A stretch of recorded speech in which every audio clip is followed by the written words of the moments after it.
Ma'am आता तुम्ही agriculture आणि शेतीचा मुद्दा काढला म्हणून विचारतो.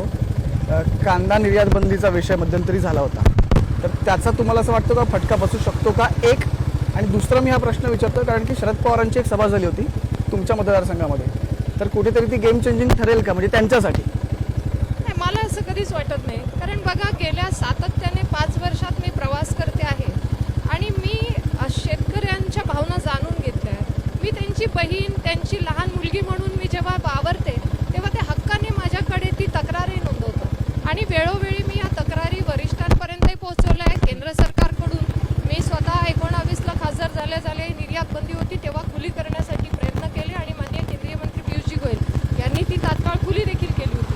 त्यानंतर सातत्याने पूर्ण म्हणजे आता 5 वर्ष होईपर्यंत ती निर्यात खुलीच होती आणि आत्तासुद्धा काही देशांसाठी आपला कांदा निर्यात आता खुली करण्याची परवानगी सरकारने दिली आहे. आम्ही मागणी करतोय आणि कधीही ती निर्यात मी म्हणते की खुली होऊ शकते, त्याच्यामुळे आम्ही तर पाठपुरावा करतोच आहे.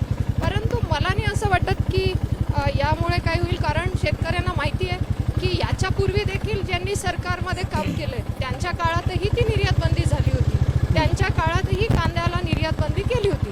त्याच्यामुळे प्रश्न तो नाही आहे. प्रश्न हा आहे की जनतेचा विश्वास आज आमच्यावर आहे, जनतेचा विश्वास आज आहे की याच्यातनं मार्ग नक्की निघेल आणि कांद्याला चांगला भाव मिळावा, असा प्रश्न मीच पार्लमेंटमध्ये मांडला होता आणि त्या मुद्द्यावर मी आजही ठाम आहे आणि ती काम करण्याची संधी मागण्यासाठी मी परत एकदा विनंती करते. एबीपी माझा, उघडा डोळे बघा नीट.